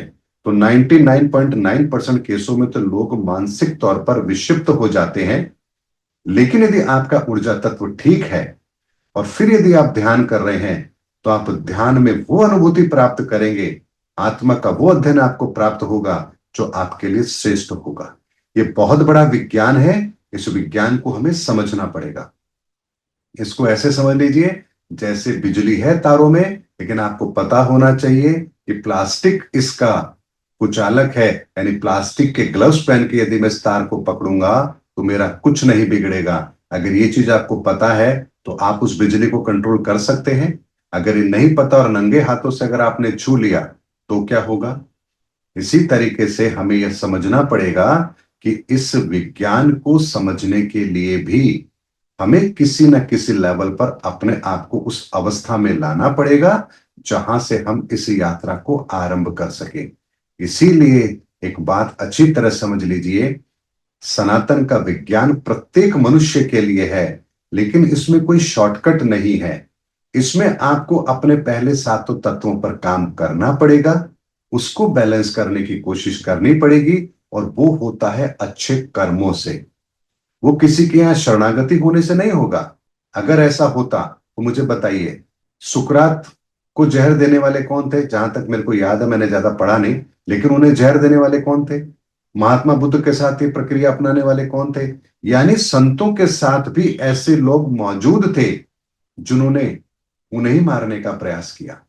तो ऐसे में अब आपको समझिए, इतने अच्छे, इतनी शुद्ध आत्मा के साथ होने के बाद भी यदि वो पवित्र नहीं हो पाए, तो इसका मतलब क्या हुआ? इसका मतलब यही हुआ कि जब तक आप अपने कर्मों से अपने आप को शुद्ध नहीं करेंगे, आप चाहे किसी के भी सानिध्य में आ जाएं, आपके भीतर परिवर्तन कभी हो ही नहीं सकता। और यही कारण है कि भगवान श्री कृष्ण की मौजूदगी के अंदर दुर्योधन जैसा पात्र भी सुधर नहीं पाया, धृतराष्ट्र का मोह भंग नहीं हो पाया।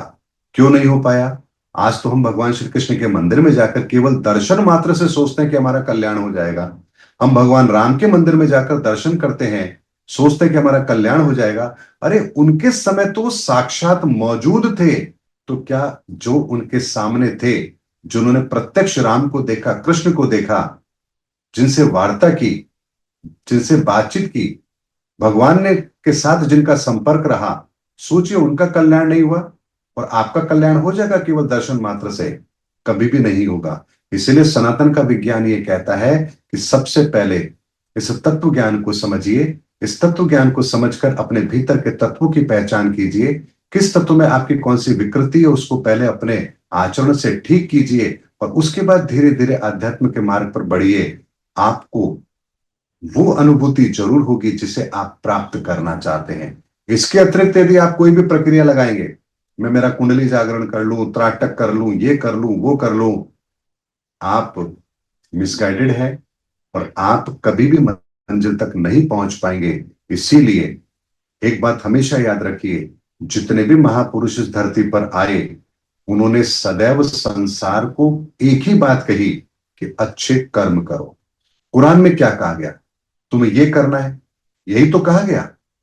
हमारे वेदों में क्या कहा गया? ये तुम्हें कर्म करना है। तो वहां यही लिख देते ना कि भैया ऐसे बैठो, ऐसे करो, और इसके बाद तुम्हें भगवान मिल जाएगा। कुरान में भी ये लिख देते, ऐसे बैठना, ऐसे करना, और तुम्हें ईश्वर मिल जाएगा, अल्लाह मिल जाएगा। लेकिन वहां पर भी कुछ हिदायतें दी गई कि तुम्हें यह करना है। हमारे धार्मिक शास्त्र ग्रंथों में भी हमें हिदायत दी गई कि हमें यह करना है। क्यों करना है? क्योंकि कर्मों से तत्व शुद्ध होता है। ध्यान में बैठने से कर्म शुद्ध नहीं होता है। ध्यान में बैठकर तो आप आगे की यात्रा करते हैं, लेकिन यात्रा से पहले आप उन संसाधनों को तो ठीक कर लीजिए जो यात्रा के लिए आवश्यक हैं। इसीलिए प्रत्येक धर्म का एक ही मूल होता है, मनुष्य को सही रास्ते पर चलाना। अगर मनुष्य का कर्म सही दिशा में हो गया तो वो अपने धर्म को भी समझेगा, और धर्म को समझेगा तो ईश्वर तक भी वो जरूर पहुंचेगा। ईश्वर की प्रत्यक्ष कृपा भी उसे जरूर मिलेगी। इसीलिए अहम ब्रह्मास्मि एक बहुत बड़ी अवधारणा है, एक बहुत बड़ी प्रक्रिया है, एक बहुत बड़े सनातन का विज्ञान है, जिसको समझने के लिए सनातन का ज्ञान चाहिए, शाब्दिक अर्थ नहीं चाहिए। जी सर। अभी तक जितनी भी चर्चा रही, बहुत बहुत मजा आ रहा है। मुझे लग रहा है कि समय ना खत्म हो और ये चर्चा ऐसी चलती रहे। बहुत सारी चीजें आप बताते हैं और इतनी गहरी होती हैं कि मतलब अभी तक यही कंसेप्ट था कि बस ध्यान में बैठो, कुछ समय बाद आपका ध्यान लगने लगेगा और आप परमात्मा से मिलन बनाएंगे। लेकिन यही होता है कि सबसे पहले अपने कर्मों पे काम करो, ध्यान स्वतः ही अपने आप लगने लगेगा। बहुत इजी वे आपने बताया उस परमात्मा से जुड़ने का। सर, मेरा जो अगला प्रश्न है अब वो है आपसे अनुनाकीज के बारे में। मैंने ये टर्म सुना, अनुनाकीज। कहा जाता है कि दूसरे ग्रह से आए लोग थे जिन्होंने पृथ्वी की पूरी संरचना को चेंज किया, यहाँ के पूरे जो है कुछ लोग कहते हैं प्रदूषित कर दिया पृथ्वी को, कुछ कहते हैं कि पृथ्वी को अच्छा करके चले गए। मतलब अनुनाकिस को लेकर के हर तरीके के कंसेप्ट है। इसके बारे में मुझे कुछ ज्यादा जानकारी नहीं है, जो मैं आपसे जानना चाहूंगी अनुनाकिस के बारे में। देखिए, एक बात मैं आपको रहस्य बताता हूं। जैसे हमारे इस धरती पर साइंस की लैब है, वैसे ही ब्रह्मांड में ऊर्जाओं के लेवल पर भी एक स्थान है जहां का विज्ञान आज के विज्ञान से बहुत आगे का है, बहुत आगे का है। तो सबसे पहले उनके द्वारा इस धरती पर आकर के कुछ लोगों का चयन होता है, उन्हें वो लेकर के जाते हैं और वहां उनके पूरे प्रोसेस को वो बदल देते हैं। प्रोसेस को बदलने के बाद उनके अंदर जो काबिलियत उन्हें डालनी होती है वो काबिलियत उनको डालते हैं, और उसके बाद उन्हें वापस इस धरती पर छोड़ के चले जाते हैं। और आप यकीन मानिए, इस यात्रा को वो याद भी नहीं रख पाता कि वो कहां गया था और उसके साथ क्या हुआ था। और फिर वो यहां इस धरती पर आकर के कुछ ऐसे कार्य करते हैं जो आने वाले समय के अंदर इस धरती के लिए आवश्यक होते हैं। आपको मैं 500 साल पहले के इतिहास की एक घटना बताता हूं। लियोनार्डो दा विंची, एक नाम सुना होगा, फ्रांस के अंदर हुए हैं, जिन्होंने मोनालिसा की पेंटिंग बनाई है। अनपढ़ थे, पढ़े लिखे भी नहीं थे, और बीच में 2 साल का समय उनके जीवन में ऐसा आया जब वो कहां थे किसी को नहीं पता। ऐसे में जब वो इस 2 साल पहले की जब बात करेंगे, तो उनके पास कोई प्रतिभा नहीं थी किसी तरह की। कोई ऐसा नहीं था कि कोई बहुत बड़ा ऐसा व्यक्ति है, व्यक्तित्व है जो समाज के लिए बहुत कुछ करेगा। लेकिन जब 2 साल के बाद वो आए लौट करके, तब यहां उनकी जो प्रतिभा थी वो अपने आप में अलग थी। वो एक ही टाइम पर दोनों हाथों से लिख सकते थे अलग अलग चीजें। यानी मान लीजिए, अगर राइट हैंड से वो इंग्लिश में कुछ लिख रहे हैं तो लेफ्ट हैंड से वो हिंदी में कुछ लिख सकते थे। ये प्रतिभा उनके अंदर थी। उन्होंने आज के जो आधुनिक हमारे विज्ञान के जो यंत्र हैं, जो हमारे हथियार हैं, उनके प्रोटोकॉल उन्होंने 500 साल पहले बना दिए थे। चिकित्सा विज्ञान के अंदर, यानी वो मुर्दे को लाते थे और उसके बाद में उसके एक एक अंग को चीर फाड़ करके पूरा प्रोटोकॉल तैयार करते थे कि शरीर कैसे काम करता है, धमनियां कैसे काम करती है, हृदय कैसे काम करता है। और उन्होंने अपनी उस किताब में उसको लिखा। और अभी हाल ही में कुछ समय पहले 400 करोड़ रुपए में वो किताब जो है एक अरबपति ने खरीदी है। तो आप देखिए, वो विज्ञान क्या उस इंसान के द्वारा इस धरती पर लाया गया? ऐसा नहीं है। तो ये प्रकृति अपने तरीके से काम करती है, इसमें कोई दो राय नहीं है। और इसीलिए मैंने आपसे कहा, इस धरती पर जो कुछ होता है वो ईश्वरीय सत्ता के अधीन रह करके होता है। हम चाहे लाख कोशिश कर लें, हम उस सीमा से बाहर कभी जा नहीं सकते। इसको ऐसे समझिए जैसे आपने गाय को खूंटे से बांध दिया। गाय आजाद है, लेकिन उस खूंटा जो है ना, वो उसकी सीमा है, उससे बाहर वो नहीं जा सकती है। उसी बीच में वो घूम सकती है, जो कुछ करना है कर सकती है। इसी तरह से मनुष्य भी इस 7 ऊर्जाओं के अधीन हम काम करते हैं, लेकिन एक सीमा तक काम कर सकते हैं। उसके आगे काम करने की इजाजत हमें है ही नहीं, हम कर ही नहीं सकते। और ये प्रक्रिया इतनी बेहतरीन व्यवस्था के अंतर्गत आती है कि आप देखिए, इस पूरे विज्ञान को बताने वाले कौन? भगवान गणपति। तो यहां मैथमेटिक्स में एक नियम लागू होता है, हर 9 के बाद एक शून्य अवश्य आता है।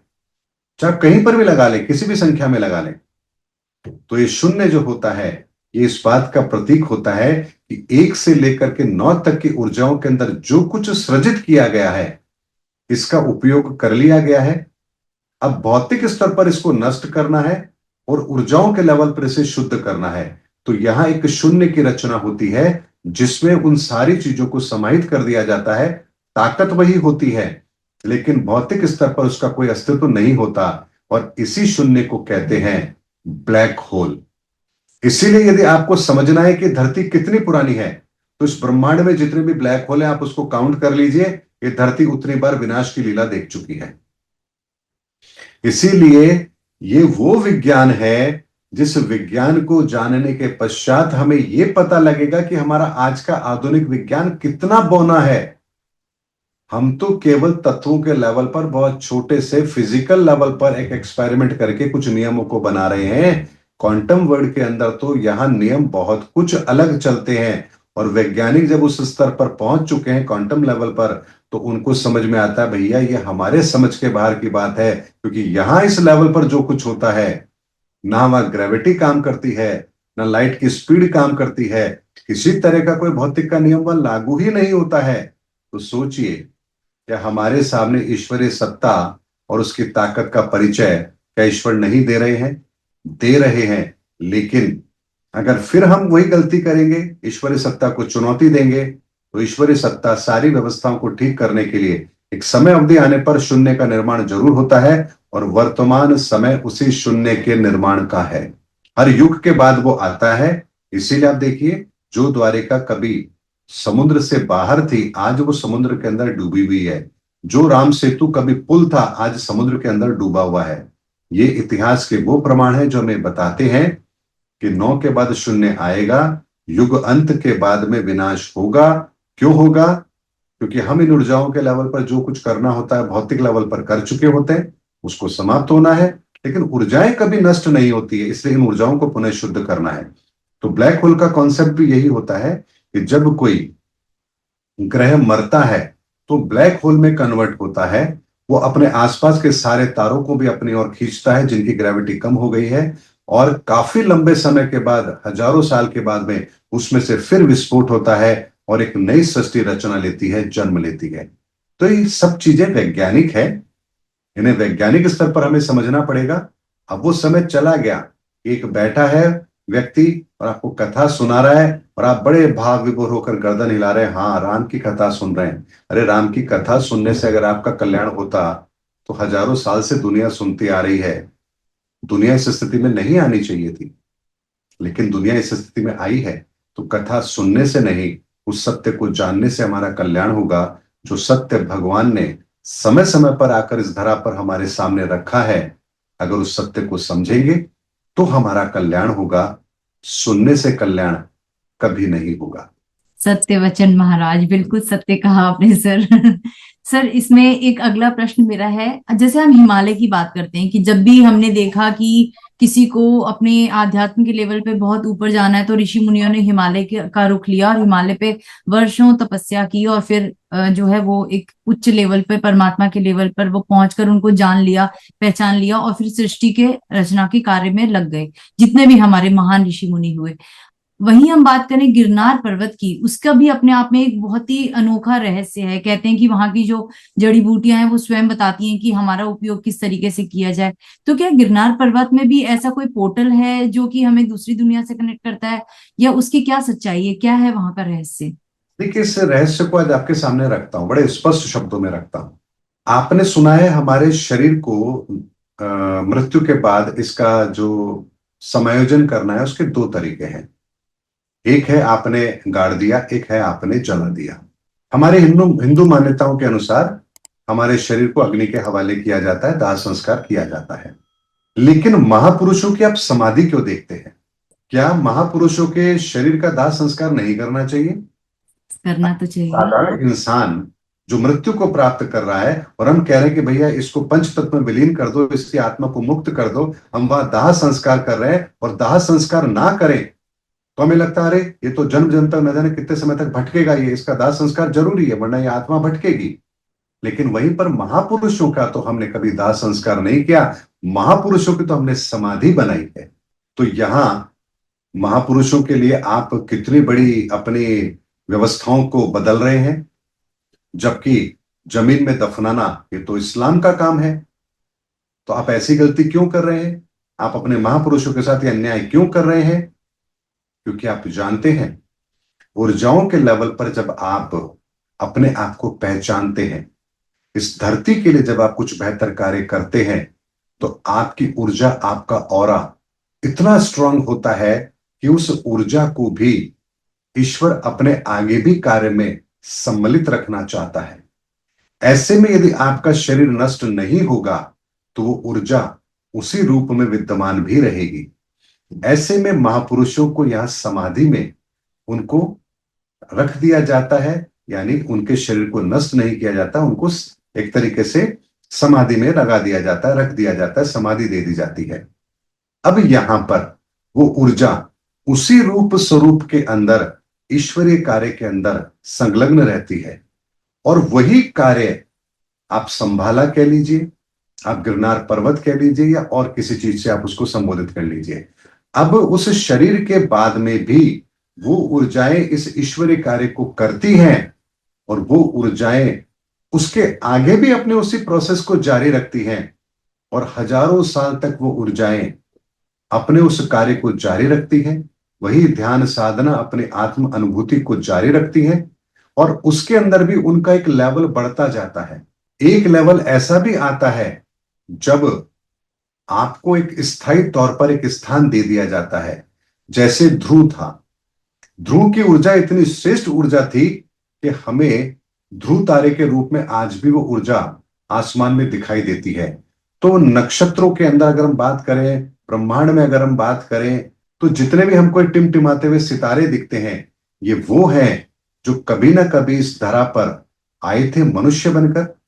इनकी ऊर्जाएं उस लेवल पर पहुंची जहां ईश्वर ने इन्हें अपने कार्य में सम्मिलित किया, और उस कार्य में जब ईश्वरीय कार्य में सम्मिलित होते हैं, तो इनकी ऊर्जाओं का इतना विस्तार हो जाता है कि जब धरती पर जिस समय पर इस ऊर्जा की आवश्यकता होगी, तब तक के लिए इन्हें सितारों के रूप में एक स्थान दे दिया जाता है। और ये हमसे कितने दूर हैं आप सोचिए। क्या ध्रुव तारे पर कभी इंसान पहुंच पाएगा? असंभव है, असंभव है, कभी पहुंच ही नहीं सकता। तो हमें आकाश में जो इतने तारे सितारे दिखाई दे रहे हैं, अनंत तक फैली ये गैलेक्सी है।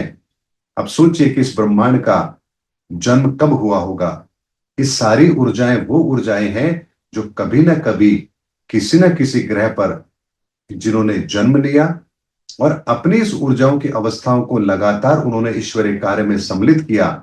और इसीलिए गिरनार का पर्वत हो या हिमालय की चोटी हो, ये वो स्थान है जहां पर आज भी वो पवित्र आत्माएं अपना वो कार्य कर रही है, उस ईश्वरीय कार्य में सम्मिलित हैं।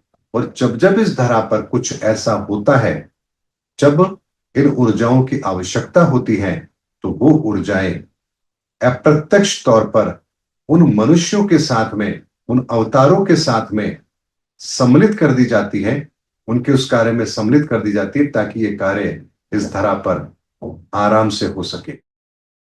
अब आपको मैं बात बताता हूं, सुषेण वैद्य कौन थे, बताइए। रावण के राज्य में थे ये तो। रावण के राजवैद्य थे सुषेण वैद्य, ठीक है। जी जी। लेकिन आपको पता है वो कौन सी ऊर्जा थी? महागुरु जी। महागुरु जी वो है जिन्होंने इस धरती को आयुर्वेद दिया, आयुर्वेद का विज्ञान दिया।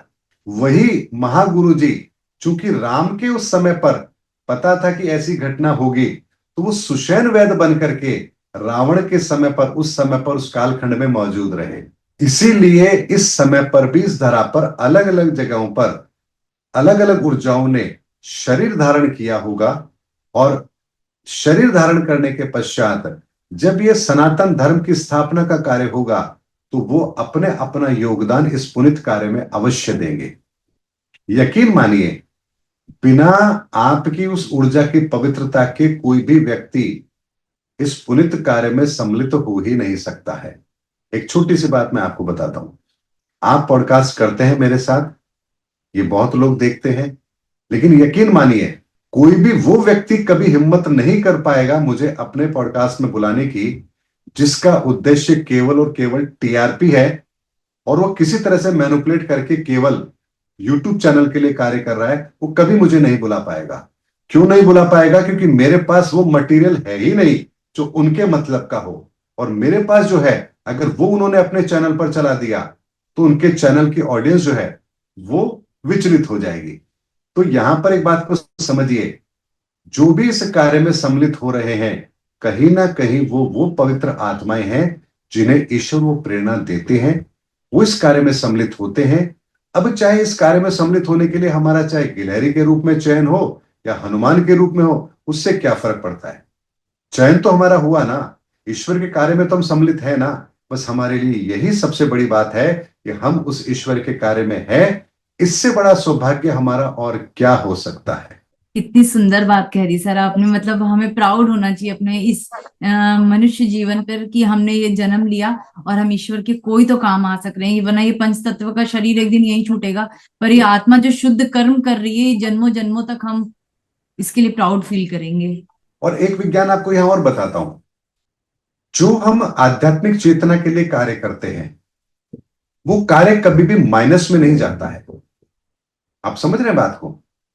ऐसे समझिए, मान लीजिए किसी ने थर्ड क्लास तक की पढ़ाई की, उसके बाद पढ़ाई छोड़ दी, तो क्या कभी ऐसा समय आएगा जब वो उसकी नॉलेज थर्ड क्लास से नीचे की हो जाएगी? नहीं। अगर कोई टेंथ में आकर पढ़ाई छोड़ रहा है, तो पढ़ाई वो जब भी आगे शुरू करेगा तो टेंथ के आगे की करेगा, वो दोबारा से जीरो से शुरू नहीं करेगा। इसी तरीके से आध्यात्मिक चेतना के अंदर, इस आध्यात्मिक मार्ग के अंदर, आप जिस भी जन्म में इस धरती पर आए, वहां पर जो भी आपने यात्रा की और जो भी आपने अपनी आत्मा की चेतना को सुदृढ़ किया, बेहतर किया, आपकी अगली यात्रा उसके आगे से शुरू होगी। आपको कभी भी जीरो से शुरू करना ही नहीं पड़ेगा। इसीलिए बहुत छोटी सी उम्र में भी बहुत लोगों को बहुत बड़ा आध्यात्मिक ज्ञान होता है, तो कोई 80 साल की उम्र लेकर के भी, इस उम्र के अंदर भी अपनी पेंशन के लिए लड़ रहा होता है, या अपने परिवार में लड़ रहा होता है कि मेरे को दूध टाइम पर नहीं दिया, मेरे को चाय टाइम पर नहीं दी। तो आप समझ सकते हैं कि शरीर के लेवल पर आपकी अवस्था चाहे कैसी भी हो, लेकिन ऊर्जा के लेवल पर हमारी अवस्था, हमारी यात्रा सदैव उससे आगे की शुरू होती है। और इसीलिए जब जब इस धरती पर जिस तरह की आवश्यकता होती है, ईश्वर के द्वारा उन्हीं आत्माओं को इस धरा पर जन्म दिया जाता है।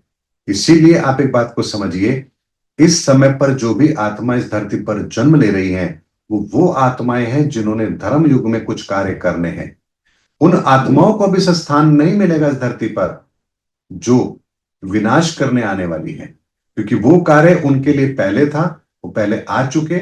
ओसामा बिन लादेन या जितने भी आपने नाम सुने होंगे, ये वो लोग थे जिनसे जो विनाश ईश्वर ने कराना था, इनको धरती पर भेजा, उन्होंने अपना कार्य किया।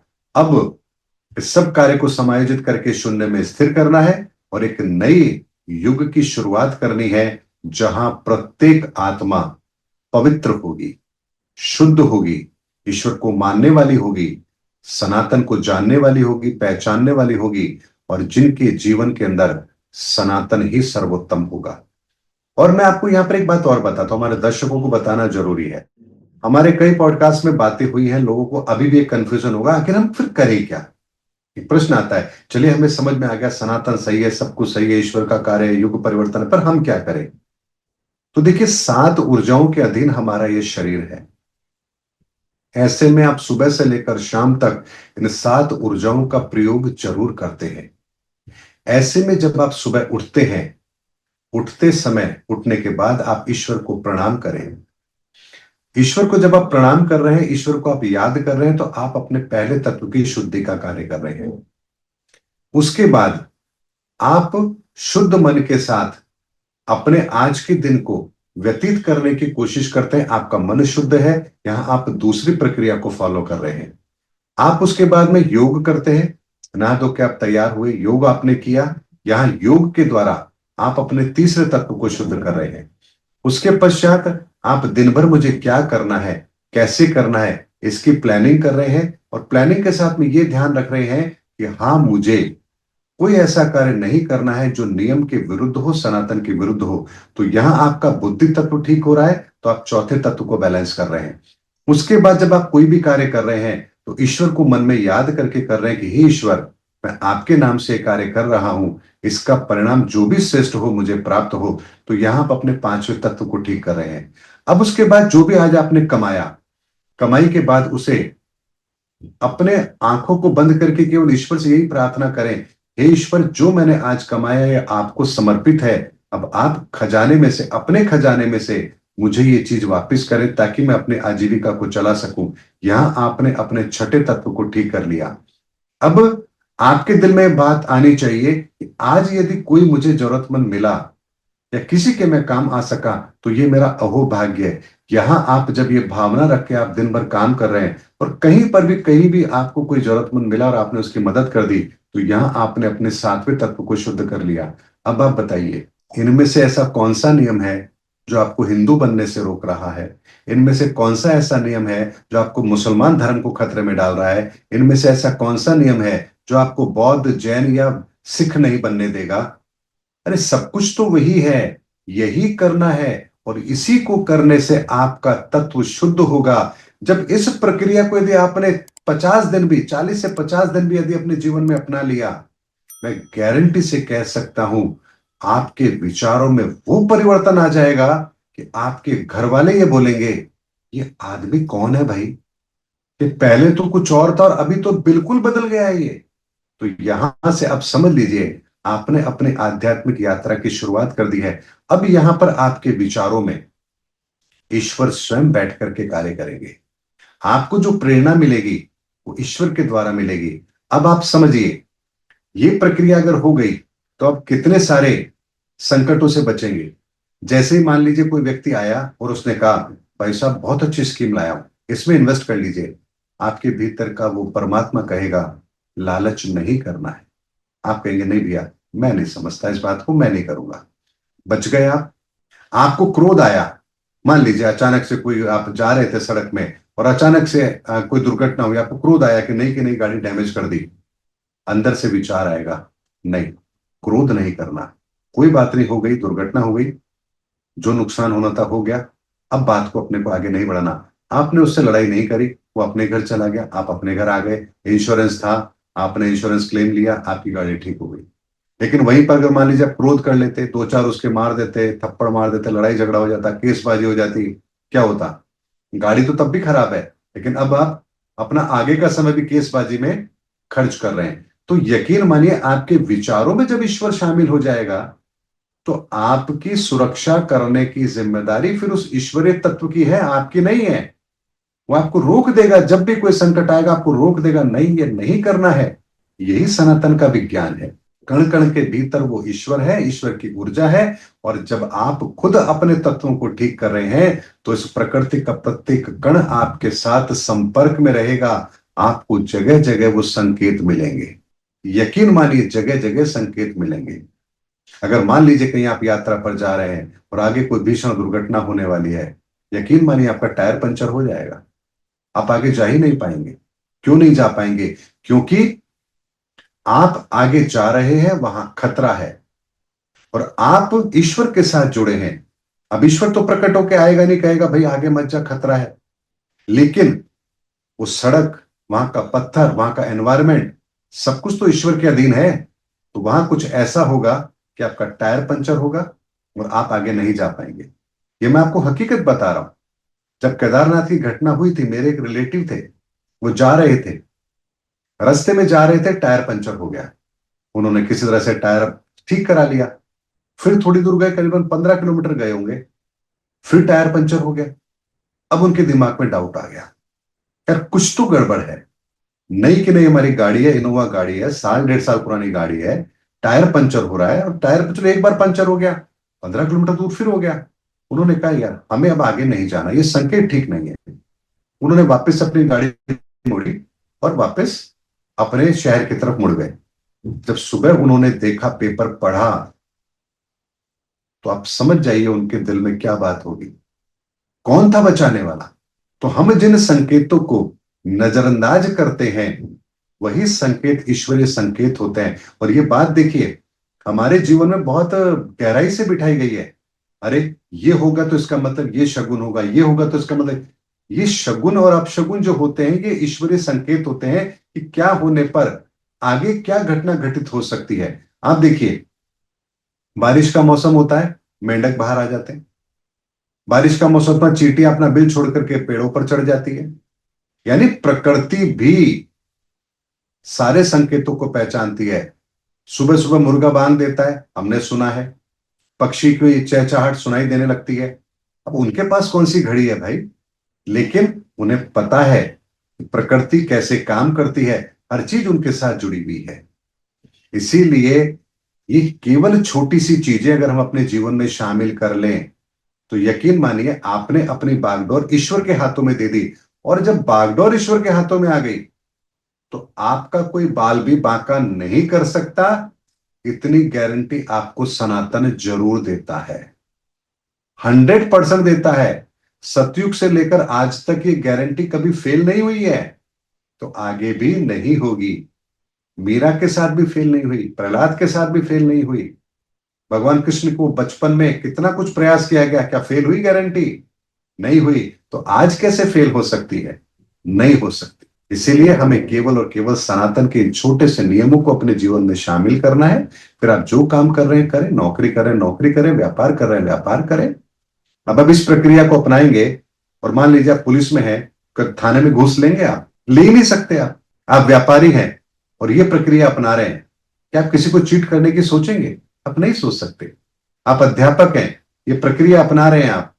आप ईश्वर से प्रार्थना कर रहे हैं, मेरा हर कर्म ईश्वर आपको समर्पित है, मुझे श्रेष्ठ परिणाम दो। तो क्या आप स्कूल में जाकर बच्चों को ना पढ़ाओ, ये कर्म करोगे? यही कर्म समर्पित करोगे ईश्वर को? कभी नहीं करोगे। इसीलिए आप देखिए, हमारे घरों में क्या होता था, जब भोजन करने बैठते थे तो पहले हाथ जोड़ के प्रणाम करते थे। इस तरह से प्रणाम क्यों करते थे? कि जो भोजन ले रहे हैं, भगवान को प्रणाम किया, ईश्वर को प्रणाम किया, उनको याद किया, फिर हम भोजन ले रहे हैं। तो क्या अब आपके थाली के अंदर नॉनवेज हो सकता है क्या? क्या आपके हाथ में शराब का गिलास हो सकता है क्या? हाथ जोड़ के शराब पियोगे? हाथ जोड़ के नॉनवेज खाओगे? तो ये वो प्रक्रियाएं हैं जो विकार पैदा ही नहीं होने देती हैं।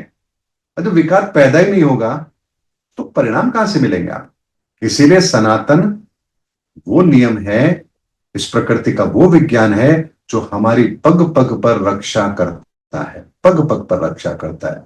पर हमें विश्वास होना चाहिए कि हां, सनातन ही सत्य है। और इसीलिए मेरी मुहिम जो है वो सनातन को दुनिया के सामने रखने की है। मेरी मुहिम ये नहीं है कि आप ये करो ये मत करो, बस सच तो दुनिया के सामने आए, हम सच को तो समझे। सच नहीं पता लगेगा तो मानना नहीं मानना तो उसकी बात की बात है भाई। तो सच दुनिया के सामने रखे। इसीलिए मेरा मेरा काम, मेरी मुहिम यही है कि सनातन को, सनातन की विचारधारा को, सनातन के नियमों को, सनातन के विज्ञान को, सनातन धर्म को उसी रूप में आप लोगों के सामने रखना जैसा वो है। इतनी सुंदर तरीके से सर आप अपनी बातों को रखते हैं ना कि वो एकदम दिल में ऐसे उतर आती है जैसे कि परमात्मा की वाणी चल रही हो और मेरे जीवन में बदलाव की जहां जहां कोई गुंजाइश हो वो सारी चीजें आपके द्वारा आ रही हैं और हम उसे अपने जीवन में उतारते जाएं। मैं सत्य वचन कह रही हूँ, इस समय रिकॉर्डिंग चल रही है सर। मैं मतलब बहुत छोटी हूँ आपसे ये कहने के लिए, पर मैं पूरे दिल से ईश्वर से प्रार्थना करती हूँ कि आप एक इतना इतना सुंदर कार्य कर रहे हैं। इतने आपके मुख से एक एक निकला शब्द ना जैसे गीता और महाभारत के जो जो कृष्ण जी के श्लोक होते थे ना वैसे लगते हैं सुनने में मुझे। तो मैं तो परमात्मा से ये प्रार्थना करती हूँ कि आप मुझसे हमेशा जुड़े रहें ताकि मेरे जीवन में ये जो एक परिवर्तन का ये जो मेरा भी ये जो चल रहा है प्रक्रिया मेरे जीवन की भी, वो आपके द्वारा बहुत सुंदर तरीके से हो रही है, वो होती रहे। और आपको परमात्मा सदैव सुखी और बिल्कुल स्वस्थ रखें। सर मैं बहुत छोटी हूँ कहने वाली, पर मैं परमात्मा से यही प्रार्थना करती हूँ। एक धन्यवाद कहकर मैं इसको नहीं खत्म कर सकती। देखिए, बेशक आप उम्र में मुझसे छोटे होंगे, लेकिन मेरी आत्मा और आपकी आत्मा और हमारे सभी दर्शकों की आत्मा वो एक ही है, वो समान है। कोई आत्मा छोटी नहीं, कोई आत्मा बड़ी नहीं, कोई पवित्र नहीं, कोई अपवित्र नहीं।